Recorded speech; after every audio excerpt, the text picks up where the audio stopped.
Well, as the title implies, we wanted to go through a little bit of just general job market trends and updates on that. Um, and then also a continual hot topic is how do we use AI in our job search. And so, you know, we at Talents Group are trying to use it more and more and do different things for the way we search for people. But a lot of that can be applied to a candidate if you're looking for a job. So we'll be touching on some of those things. Let's see. So before you actually delve in, I actually have a question for you in the chat right now. It says, how Okay. relevant is a recruiter or recruiting firm nowadays, especially with our current job market?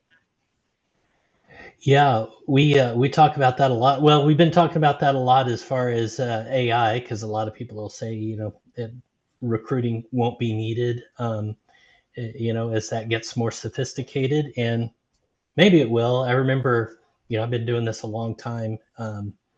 And even before the internet really got proliferated the way it has to now, and I remember a lot of the same arguments when different job boards were coming up, and it was like, oh, you just reply directly and conversations will start, but they don't. As far as recruiting, the job market, well, we'll get into the job market a little bit, but it is it has gotten softer compared to last year. And But I mean, we're still staying pretty busy on that front. Did that answer your question? Okay, I'll go ahead and click over here. Just some trends that we're seeing so far, and a lot of this, excuse me, it goes into Houston. I'm not that, like I said, I'm more familiar with that market than some of the others. But we are at Talents Group, we're part of a nationwide group of affiliates that do the same thing we do in other cities. So we're communicating with them all the time and get a general idea across the country. And I think everybody's pretty much kind of feeling the same way, anecdotally, about the way their businesses are going. But in Texas, there were about 10,000 finance related positions that were added last year. I did this presentation in May, and it felt like we were, maybe even exceeding that a little bit up through that. But in June, things really took a noticeable downturn, and I think there's been a little bit of a pause since June as far as the number of open jobs that we're carrying and that we're doing. My kind of benchmark is when I think about the credit crisis and COVID, and we're nowhere near those. Those were really hard downturns, and so it's still manageable, but not not not as robust as it has been maybe a couple of years ago, for sure. And it probably did need to soften a little bit. It was getting hard just to find candidates 2 years ago. So, um, so Houston itself is tracking about the same as it was last year, but like I just said, it's kind of tailed off on that since then. And usually fourth quarter, this surprises people a lot of times, but fourth quarter is usually pretty busy for us. I think the reason is our focus in finance. We A lot of companies like to have their team in place by year end so that they can contribute to year end filings and all the year end reporting and help out when the auditors come and all that stuff. So we usually have kind of a spurt of activity late in the year, which surprises a lot of people. So we're still, as just on a really micro level, Talents Group, we're still a little bit higher in terms of our placements that we've done compared to last year, but it's been slowing down. We can definitely feel it. And my counterpart, I didn't talk about this part, but I focus on direct hire opportunities for anything accounting, finance related, all levels. So it's pretty much CFO on down. And then my counterpart, who normally is able to do these presentations with me, she couldn't tonight, but she heads up our consulting business. So she does interim work and that kind of thing. And they've really been struggling. That is one area that's been rough for them. And so when we think about that, that's usually an early sign that things are slowing down, because it's a lot easier for a company to um, get rid of their contractors, their interim help, and those kinds of things than it is to do an actual layoff. And so their business does get impacted before my side does. But then hers will pick up a lot faster when things are on the upswing again, because it's like, oh my gosh, we need help. So that happens. So any questions on that? Great. Well, we have three questions right now. So Oh, the wow. first one is back to the first question about the relevance of recruiters or recruiting companies. Mhm. The person asking the question didn't feel like it was answered. So anything else you could say on that to clarify your response? As far as our relevance, I mean, we're still getting used quite a bit by our customers and companies that we have relationships with. The slowdown that I'm talking about, I really don't think it's a matter of companies using recruiters less than what they were. I think it's more of a symptom of the job market.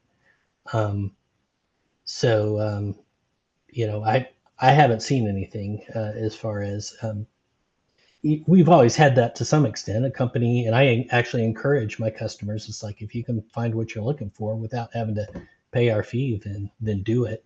But the niche we serve is usually for some specialty area that is difficult to find for one reason or another. And And are you referring to candidates of companies? companies, yeah, we only I my business, we I guess the company is our client who pays us, but the candidates is also a client too, because you have a voice in whether or not that job is right for you. And so but ultimately, when I'm referring to our business, it's the company's hiring us to fill a particular need. Okay. So Janet and Steve, let me know if you have any further follow-up on that. Moving on to the next question, it's asking, does your firm get involved in board of directors searches?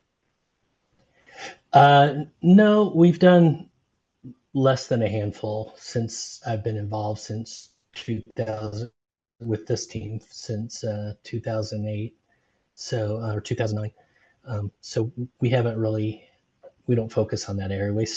Our lane is really the finance organization, so CFO on down.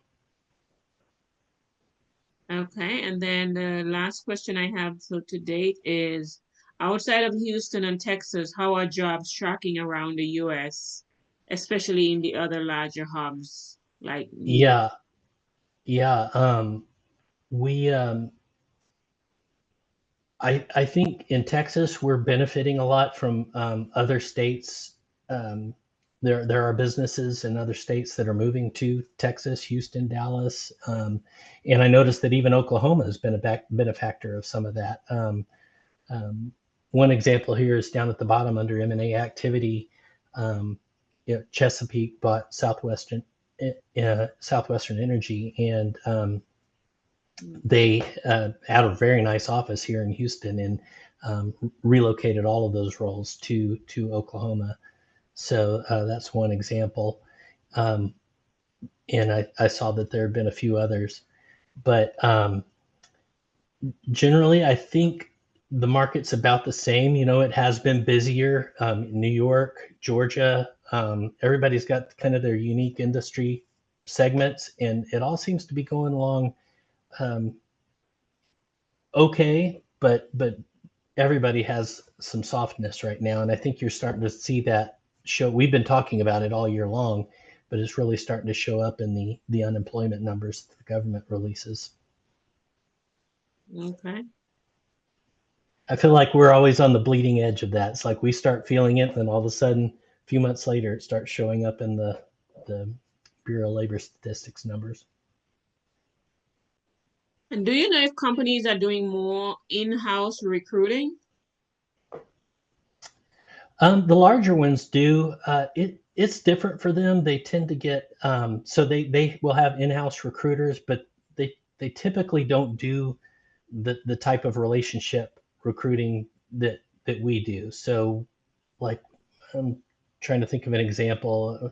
You know, um, I may talk to an accounting manager for years before they're actually ready to look for a job or want to look for a job.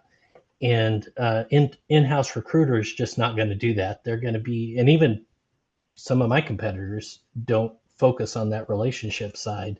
That's just the way we work. Um, but the internal recruiter would be more like a high volume, low touch for most part, and just there's a particular need, they'll post an ad, kind of go through those that respond.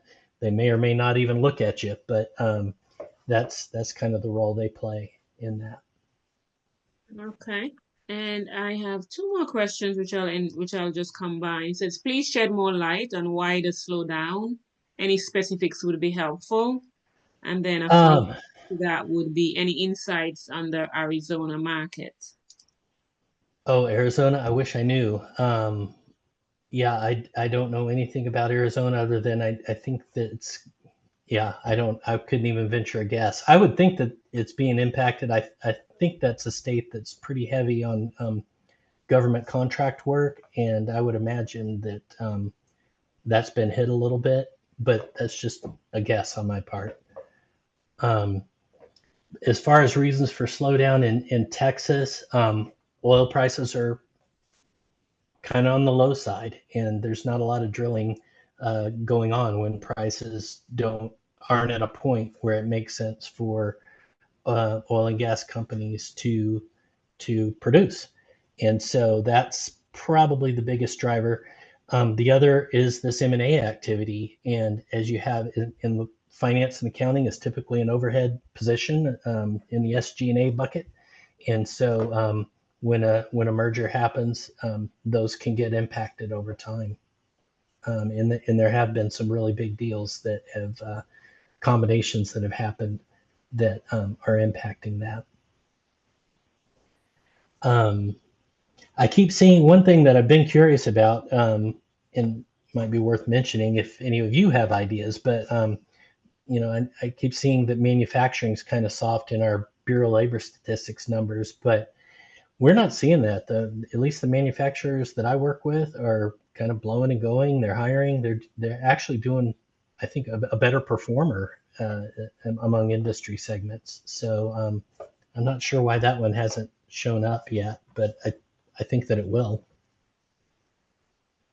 Okay. All right. We have a few more questions, but I'll only ask one for now because I think you're going to get to the other two shortly. And this is about the slowdown. It says, is the slowdown equally impacting the retained search market versus the contingent? And which of these markets does Talance play in? We're mostly contingent. We do some selective retained search when we do a CFO search. That's been kind of soft for us over the last couple of years because the roles that we get at that CFO level are typically driven by private equity transactions. And because interest rates have been low, deals haven't made a whole lot of sense for them. Some are still making them, they're still happening, but not at the pace that we are accustomed to when rates were really low. Did I answer? I thought there was something else and it left me. There, one that said, what industry in the Houston area is still hiring? Oh, they're still kind of across the board. There's general hiring. There's just nothing that's like screaming hot right now. Other than, let me go ahead and click to. Well, let me circle back to that here in a minute because I kind of go through some of that here in a couple of slide or two. But one thing that has been difficult to fill, and we will, as far as I can tell, and for the foreseeable future, we will always have plenty of jobs for the staff, senior accountant level, even maybe a light manager. Like once that 6-7 year time frame is where it starts tailing off as far as the open jobs. And some of the reasons have been the residual impacts of the CPA society and the requirements to sit for the exam, which I'm sure are somewhat similar in Oklahoma, but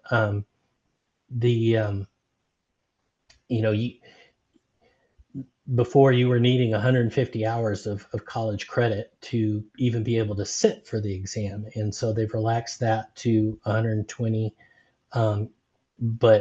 But you can get that remaining 30 while you're working, which to me isn't that much of a sweetener, but they are trying to pull some levers to try to get more people to pursue the CPA and keep that going. Oh, and then of course the biggie was with that 30-hour mark. They will substitute 2 years of work experience, so that is a positive through that.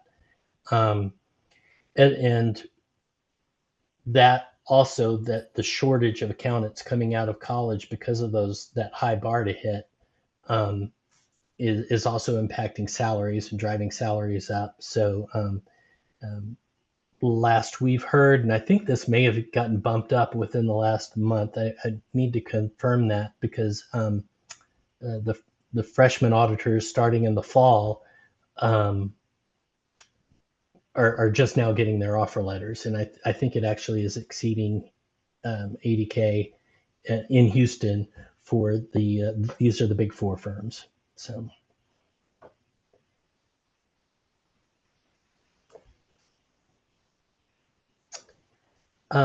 So somebody was asking about industry trends, and we do in Houston see that is actually one of the higher areas of growth that we're seeing is anything related to data centers. So we're AI related, data center, power management, the power trading that goes along on the financial side that deals with that.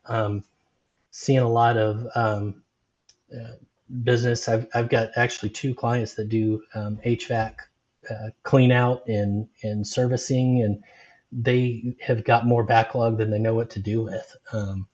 So really good businesses to be in right now, and because it just takes a lot of cooling to keep those data centers running. And anyway, so those are some of the hotter areas that are going on. And as mentioned, oil and gas continues to struggle, and then the consolidation among the upstream, the ones actually doing the drilling and pulling up oil out of the ground.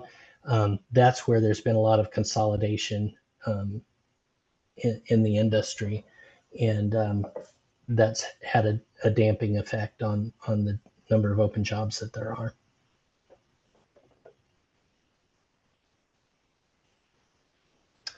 I did want to mention also this fintech was surprising to me because I don't think we have a single client in the fintech space. So anything dealing with crypto and blockchain and all that kind of stuff.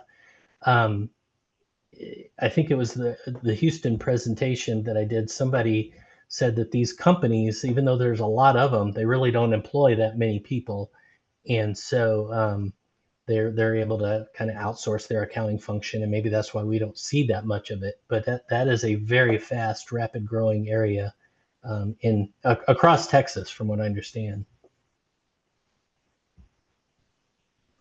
And it's also related to that data center drive that I mentioned before. So along those lines, there's a question that says, I thought more people are moving to Dallas. Well, not a question, but a comment. I thought more people are moving to Dallas and Austin, but it seems like there is an uptick in Houston. Any comment on that statement? Yeah, it kind of ebbs and flows, but I think those 3 major hubs, and even San Antonio, I just think Texas, the big metropolitan areas are all doing pretty well. there may be some marginal differences. One may be growing a little faster than the other, just depending on if they get a big relocation to the area. Like a big one for Houston was Chevron moving from California was several thousand jobs, and so that gave Houston a little bit of a blip. But Dallas, I'm drawing a blank on the name, but there was a big company that moved to Dallas recently, and that's driven some growth for them. And yeah, Elon Musk, yeah, from anywhere from Austin down to South Texas, I guess, is he's having a big impact up and down the with SpaceX and Tesla and all of that. So there's a lot of exciting stuff happening there, and it's not just his company. There's a whole ancillary business industry that supports those big organizations like that pop up. So that drives a lot of it. Okay. There's a few questions about AI, but I know you're going to be covering that later, so I'll hold off on those for now. Okay. Very good. All right. So yeah, the focus of this one, I think last time I did kind of a really broad brush talking about different AI tools that are out there. Some, I mean, honestly, I tried playing with a bunch of them and really thought there was more hype than what they actually did. That does seem to be changing. Not those tools specifically, but where I notice it the most, because I live and breathe in LinkedIn pretty much as a recruiter. And so I wanted to this time talk about some of the AI that they're integrating into their product, and also some things that we've been reading about what increases your exposure. So overall, keep in mind that LinkedIn is a social networking tool. So the company rewards people for interaction and commenting and things like that on LinkedIn. So you'll see that as I move through this, that's kind of a driving theme for how to get yourself more exposure. But some things you can do, optimize your profile. So your title. A lot of people put accounting manager, but try to put something that describes your background in there.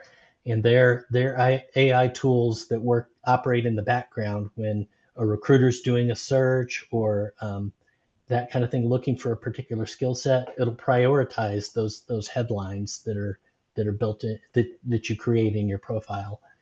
A good example, I couldn't find a stat on what the headline does, but the profile picture we know increases views just by having your profile. Good professional headshot on there can increase your views by 14 times over those that do not have anything on LinkedIn. So that in itself is probably the simplest and most effective thing that you can do. The other thing is, people are always posting articles and things like that. When you do that, it definitely moves you up. And when I say move you up, you may not understand that, but like as a recruiter, when I'm going through LinkedIn, I'll run kind of a search string that I'm looking for a particular type of individual, and I'll get like 30 pages full of names.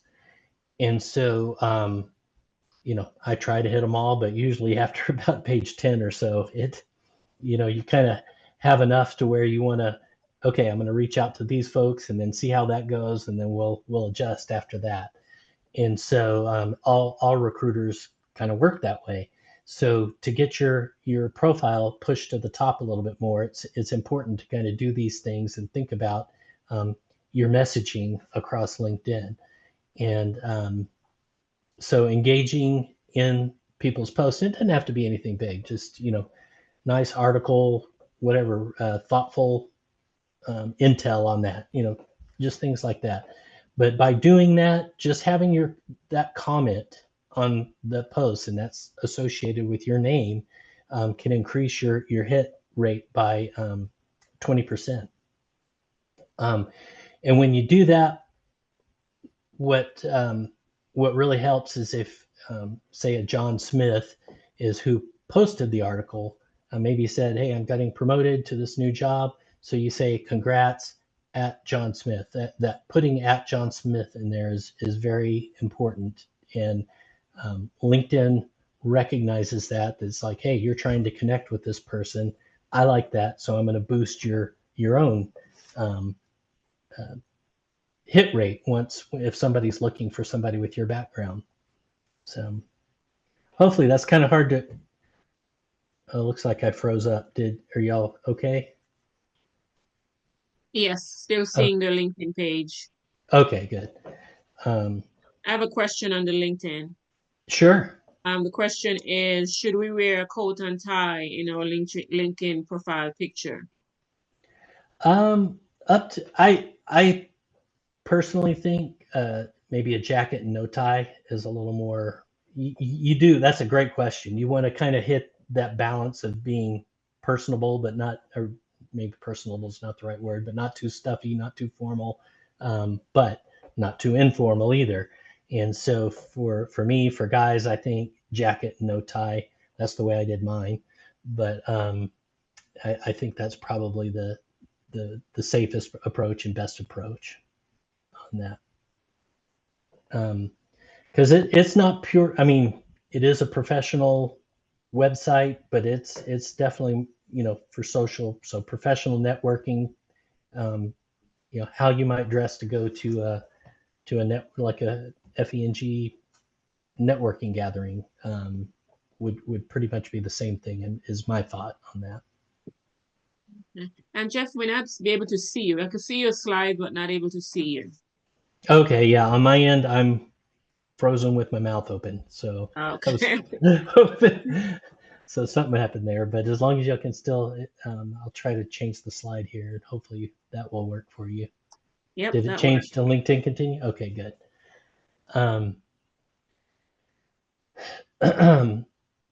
okay, so getting into some of LinkedIn's AI feature is, one is I don't know if you all know what Boolean is. It's kind of a querying language that you can put in with and or and combine different terms and things like that.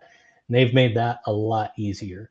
So you can utilize that on your own job search, and you basically just natural language. I want to find finance jobs in Oklahoma that pay over 150 or something like that, and it will recognize what you're trying to say and produce a query for you, and it's just a lot easier than having to type all that stuff out compared to what you used to have to do it to get an actual refined type of query in LinkedIn.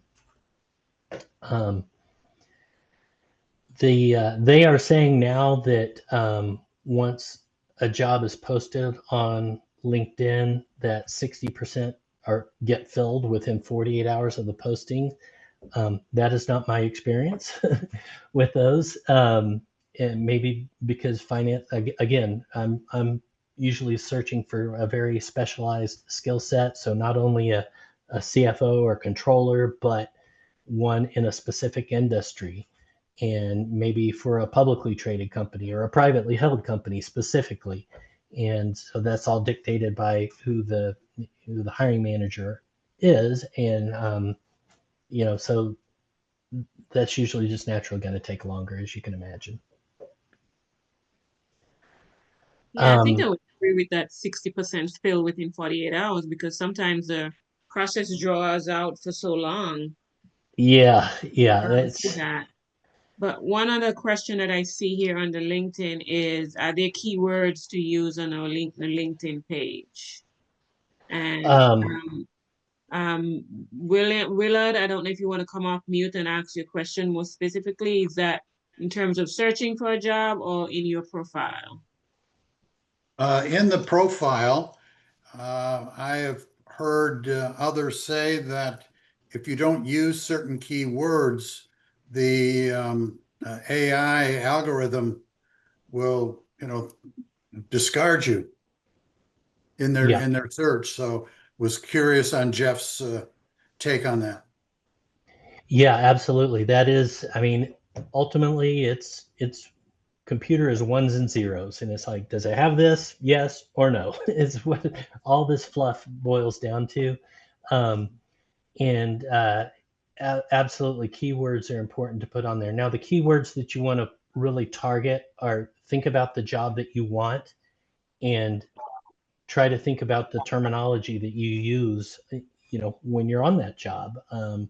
So I'm just trying to pull stuff off the top of my head, but month end close, general accounting, filing 10Q, 10K, things like that. And it's not just having the term in there, but if you're going for a specific CFO role, you want to try to have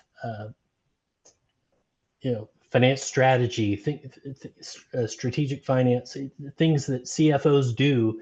You want to have that kind of throughout your profile. And the nice thing about LinkedIn is you can be a little more creative the way you do that, as opposed to a resume in a Word doc, because there you can get more narrative and let the tool, the LinkedIn tool, kind of sift through.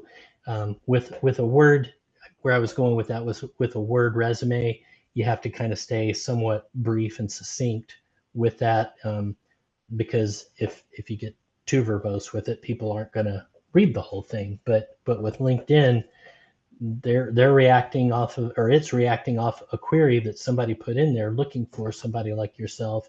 And to the extent that those keywords that you have line up with what their query is, you're going to get pushed to the top of the list. Does that make sense? I didn't know if there was,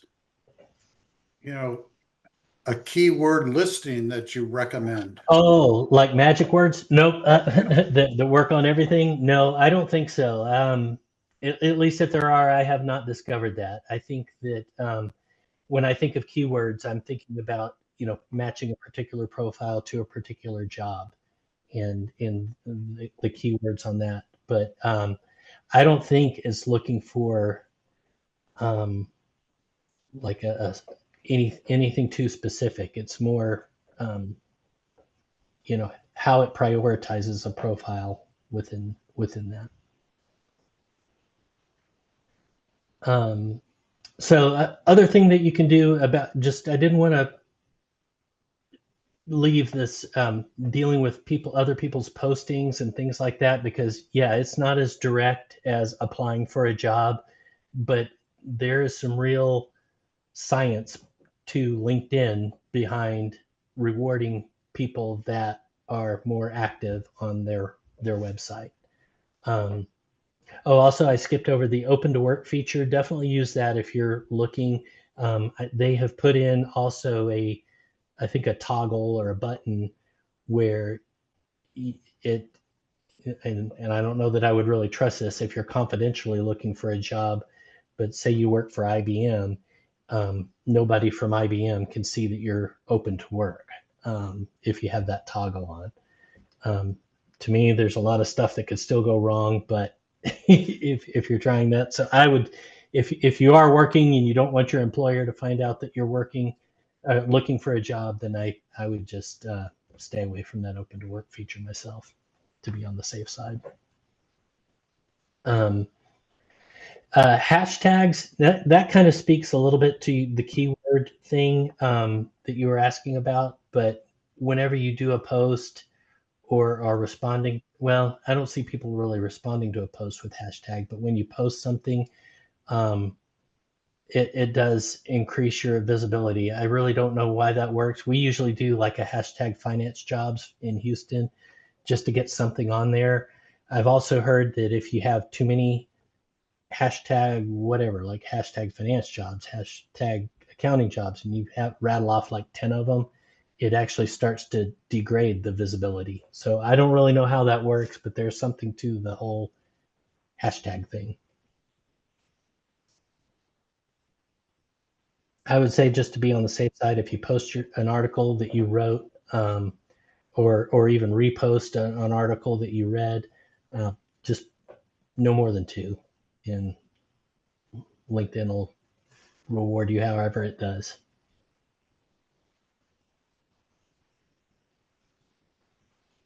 And a comment here on the LinkedIn is, I heard using the open to work feature shows that you're desperate.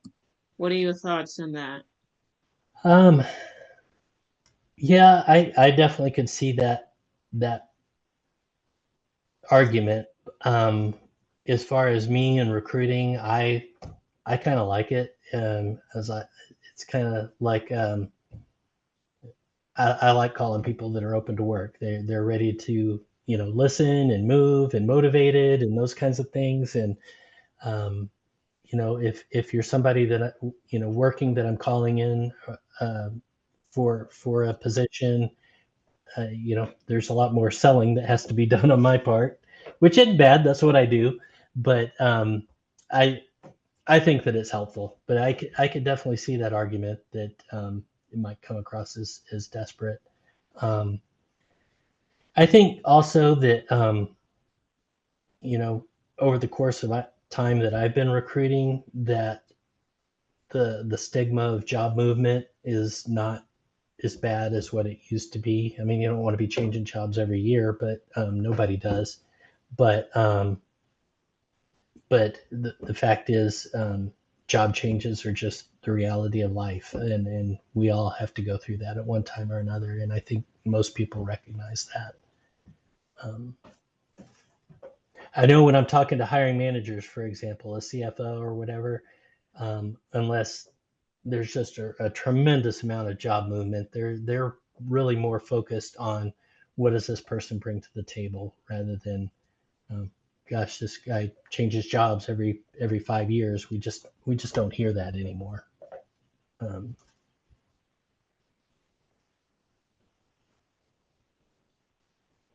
okay. I wanted to touch on here. This is kind of an updated list from last year, but you can kind of play around with these different ones. These are all different AI tools that help you. Going back to the keyword discussion, this is really what these AI tools do: is they'll take a look at your resume, and some of them just kind of judge your resume by what you're trying to go for. Others will let you put in like some sample postings, or I guess they feed you a posting, and it'll let you know how well your resume matches up to that posting.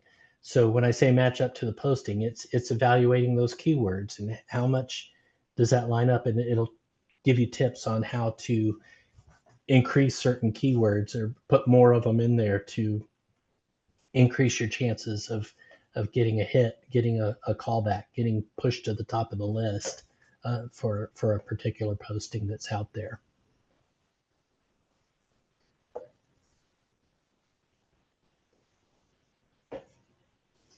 And on all of these, all 5 of these that I listed, there are more of them out there. These were some of the more common ones that people are using these days, and they're different scoring techniques. They all have slightly different ways of doing it, but basically it's trying to tell you how well your resume lines up with a particular job posting, so that you're hopefully show up to the reviewer on page 1 rather than page 20.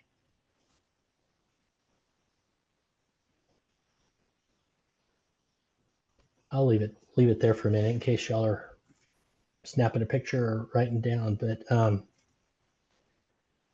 that was really all I had for this presentation. Were there any other follow-up questions? Yes, I have a few. Okay. So I'll go back to one of the earlier ones, which was, with search firms utilizing AI, what are the do's and don'ts on one's LinkedIn profile? Do's and don'ts on a LinkedIn profile. What was the first part? with search firms utilizing AI, what are Oh, the okay. do's and don'ts on one's LinkedIn profile? Yeah. Really, I don't, as far as the don'ts, I I still like kind of, I was talking about that you can be more creative and be more, have more verbiage about what you do, but I still think being concise for a recruiter in particular is very important. So still try to take that balance a little bit. You can be a little more creative than you could on a resume, I think, but keeping in mind that when I'm running a query looking for candidates, there's could be 30 or 40 pages, and I'm banging through them pretty quickly. With every click, you know I don't know if y'all care about how the sausage is made that much, but every time I click a button on LinkedIn, there's like a 2 or 3 second delay to get the next page up and all that kind of stuff, and it just gets really difficult to move through a bunch of them. So the more that I can see just by kind of scrolling down, um, that's the same approach that I think you would take with a paper resume or a Word document resume, is have your most important information, most relevant information kind of up at the top. I think AI tools really, I think the big thing that I'm aware of right now is just those keywords, and making sure that if there's a particular job that you see yourself going, or we'll take a CFO, making sure that some of your achievements and accomplishments as a CFO are up front, and I think it'll naturally have a lot of those word matches that it's looking for. So then is it better to use a one-page resume to a recruiter? Um, I think it's better to have your most relevant information on the first page, but you can go to 2 pages. Especially the more experience you get, it's just hard to keep it on one page. So I think once you start getting to 4 pages, I think you start losing your audience for the most part. So that 2 to 3 range is, you probably want to stick to that as much as you can.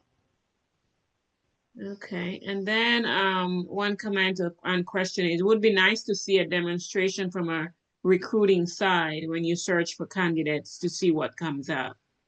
Oh, that's a neat idea. Let me see if I can do that. I don't have it.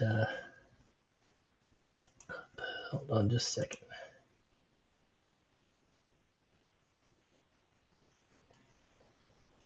Okay, and I'm going to go into, this is something you probably haven't seen. I got to click through, but they've got so there's LinkedIn that you all use, and then for recruiters, there's one called LinkedIn Recruiter. So I'm gonna.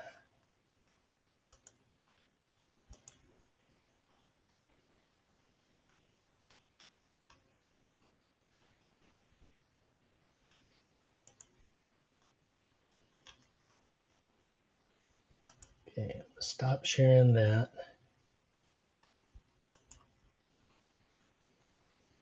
Now I'm going to share this one.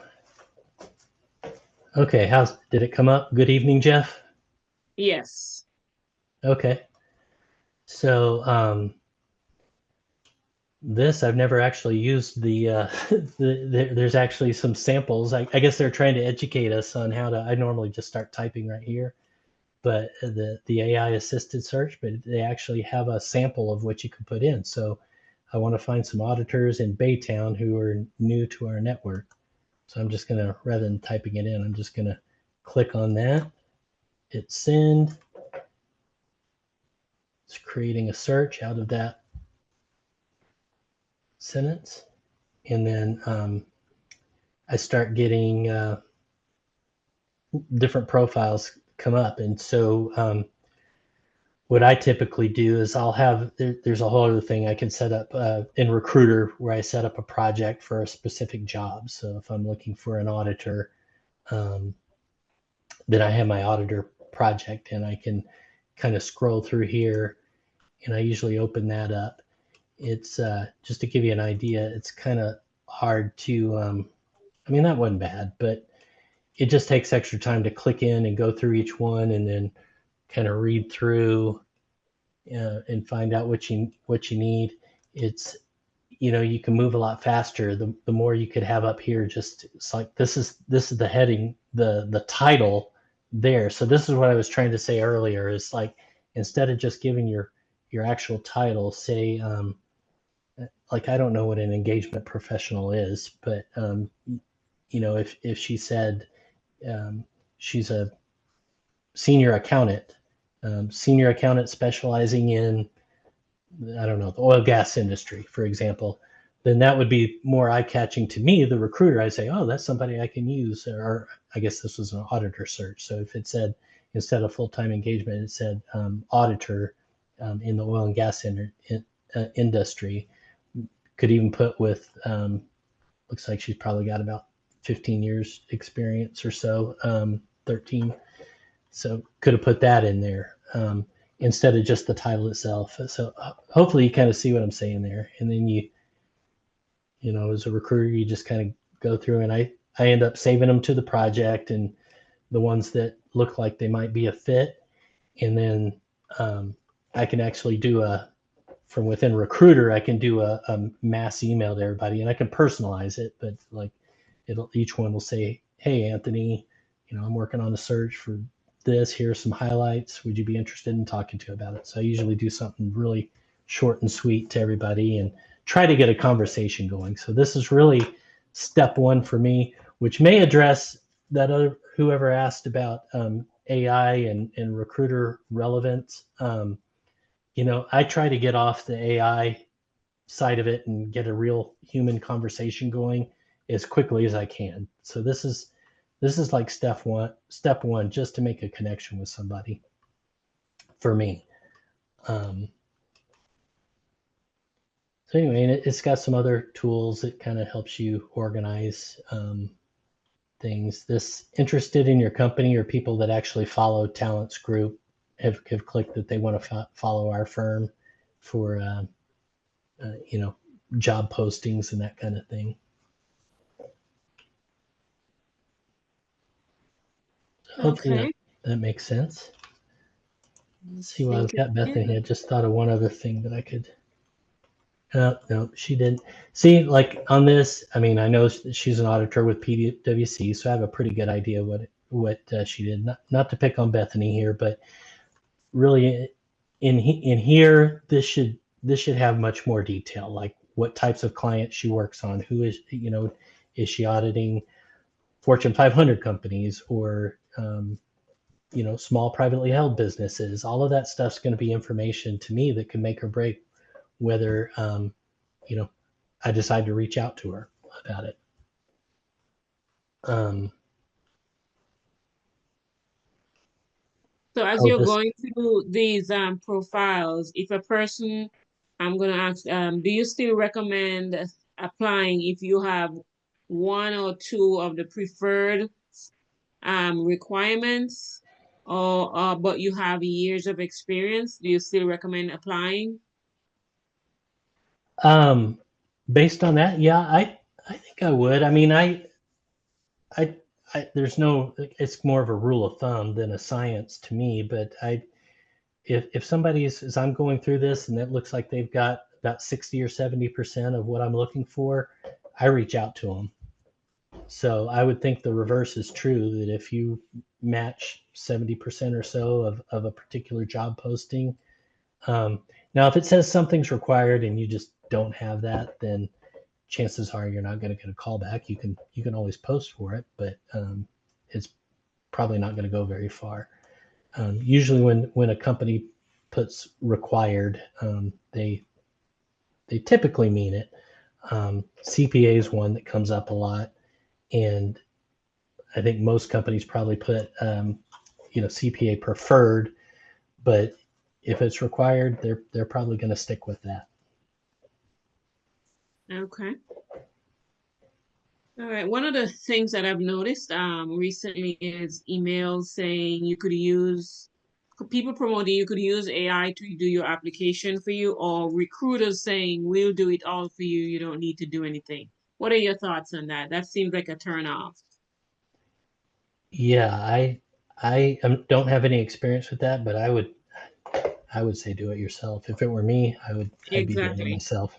Yeah, I just it's hard to get recognized, and I would want to do everything I can and be thinking through that for myself. Mm-hmm. Another question in the chat is how will AI affect the CPA market going forward? Oh, how will AI? Yes. Is that what you said?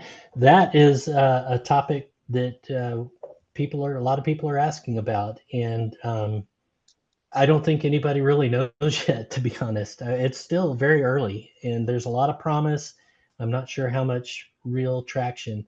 What I will say is, I don't think AI is ever going to get to the, you could probably come up with AI that could just bang out routine debits and credits, for example, but Right. routine being the key. But once it crosses the line and requires some critical thinking, I just, I don't know. Maybe I'm naive, but I just don't see that happening anytime soon. Right. And I was on an AI CPA call recently, and the professors were talking about, if anything, it will take out the grunt work from the accountants doing that, but a lot more is still there for the accountant to do, so they don't see it, Hmm. reducing the need for the CPAs, because then you'll get to do the more of the strategic and the more interesting things. And the first level staff, instead of being bored of just doing the basic things, would now do more challenging work, which they said also means that the syllabus at the colleges now need to be improved so that first year staff could do more complicated work. Hmm. I would 100% agree with that. Um, here's a good example that just hit me. They didn't really call it AI. The company Cheniere Energy, they're a big client of mine, but their procure to pay process for they put this on in before AI was a buzzword, but it's for one of their high transaction divisions, but their procure to pay from the time an invoice is put in to the payment going out the door to the vendor, um, it never touches a human hand, and this can be for intercompany or external, and so that completely automated that whole process of it moving through the system, tracking dates, trying to optimize getting a discount, or if there's a time discount, all of that kind of stuff. Their system recognizes that and figures out what needs to happen and actually wires the money wherever it needs to go, ACH, whatever, um, and completely reduces error. And you know that used to be headcount tracking all that kind of stuff. So that routine type thing went away, but they still have a lot of very complicated transactions that happen, and that's what the accounting team there really focus their time and energy on. Awesome. Well, I think we are out of time. We're just at time right now. Okay. Very good. But there's one question I don't know if you could give a quick answer on that. It says, tell us more on AI uptick in jobs. Um, Tell us more. AI doing what with jobs? The uptick in jobs. I guess, Uptaking? yeah, I guess is AI causing any more increase in jobs? I guess it's another way of rephrasing. I do think it'll create jobs, and then some jobs will be eliminated, like especially the more routine type things. I mean, that's kind of what happened with when the internet kind of started exploding, the .com bubble and all of that, and people just Okay. create things. But ultimately, I think it creates it, at least .com's a good example. It created more jobs. It's not like the pie all of a sudden of available jobs shrinks. It's like the pie just keeps getting bigger, and there's more to do, and people can do more with less. And maybe there's a temporary downturn. Um, then everybody figures out new ways to do things and create things, and it just grows from there. So Right. Right. that's me being the optimist on that. But Yeah. All right. Well, as usual, Jeff, it was a very interactive discussion this evening. I want to thank you so much for your time and your dedication to always be willing and come to present to the OKC chapter. I really appreciate it. And thanks everyone for coming out. I think there's one question I missed, but I want to be respectful of everyone's time. So thank you again, everyone. And thanks so much, Jeff, for presenting this My evening. pleasure. It was very helpful. Great questions, everybody.